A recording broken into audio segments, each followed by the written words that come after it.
Well, for more on how Peru may recover economically from the pandemic, I'm joined by Remi Piet, Senior Partner at Embellie Advisory and a Research Associate at the University of Miami. Welcome back to the show.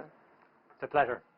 So as we saw, different countries tried strict lockdowns with varying levels of success. Talk about Peru's approach with the lockdown and how that's impacted infection rates.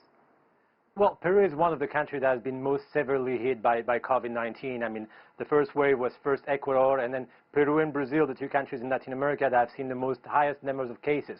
As a result, the decisions were taken to completely, close frontiers and have a lockdown, a series of measures of lockdown to try to prevent, the diffusion of the virus. But obviously, we're seeing now the impact, obviously, of these pandemics on the Peruvian economy, and even in terms of political stability, with a series of recent news that again show a lack of stability in Peru, despite some very strong fundamentals in the economy, such as the mining industry or infrastructure and others, which have some potential to rebound fairly quickly, though. As you mentioned, the country has been hit with this double whammy. You have the virus, you have 6 million people unemployed.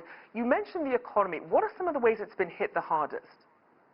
Well, obviously, when you look at Peru, you think about mining. 60% of exports from Peru are mining industries, and usually, exporting to China or exporting to other regions. You also have, obviously, the tourism sector, which has been extremely hit by the closing of frontiers. We're still having in Peru measures of you can't travel to Peru and you can't fly out of Peru since the beginning of the outbreak of COVID-19. It's not the case in Brazil. It's not the case in the U.S. in most countries in the world. But Peru is on a severe lockdown because of the number of cases and the capacity from political authorities to be able to limit this outbreak. It's not so much the guilt and caused by Martin Vizcarra himself, who's tried to, despite not being elected, as the vice president that stepped in when Kuczynski had to resign. He actually did a fairly good job at on the administration level.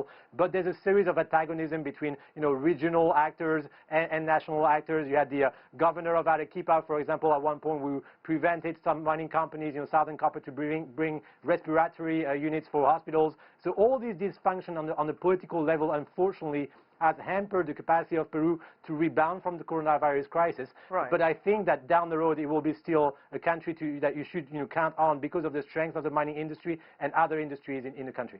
So then as we look at Latin America as a whole, how long do you think it's going to take for the region to recover, especially from the economic fallout, and how even will that recovery be?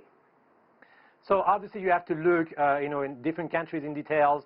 They're not all. Some are all producers, other mining, mineral producers. You have to look at other aspects of the economy. But I would say countries such as Peru, Colombia, and Brazil, which has done a series of structural reform with Paulo Guedes, will be the ones, rebounding fairly more aggressively and with the capacity to rebound on the development of the mining industry in Peru, a series of infrastructure and the industry in automotive industry in Brazil, or in Colombia, a series of interesting sectors also that you can invest in, especially, again, I'm saying minerals, but new technology is also interesting in Colombia. So those countries actually do rely on well-trained populations. So it's not as in other countries, maybe in Africa or in Western Asia, where there would be problems to be able to reactivate the economy. The human capital is there. There are some raw material industries that are actually fairly strong, unfortunately not developing too much value for the country itself. Right. But they are a backbone of the economy that will actually share optimism on the future of Peru and other Latin American economy in a few months coming.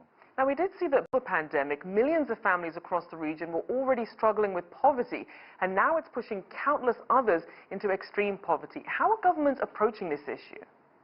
No, you're absolutely right. I mean, I traveled last year almost every week to Latin America in different countries, and I've seen the level of poverty that is there, further emphasized by migration out of Venezuela, which for obviously issues that link to Venezuela has led to several millions of people displaced on the road, and further hampering the capacity of Latin American countries to strengthen their institutions and strengthen their societal links between different levels of populations. And this is obviously a cradle where, when the pandemics arrive, even further complicated to try to, control the spread of a virus and then rebound from it. But actually, if and that's the big if in the case of Peru, this, staggering incapacity to have stability at the national level in terms of, politicians. The last 4 presidents in Peru are actually in jail because of corruption charges, somewhat linked to the Odebrecht scandal from a few years ago. And now you're having Vizcarra also facing a scandal specifically right now with some, recordings. But that you need to have stability in this country because there are the capacities for this country with the human capital, as I was saying, a series of well-trained, executives and key companies that the country could rebound in the next few months. All right. Well,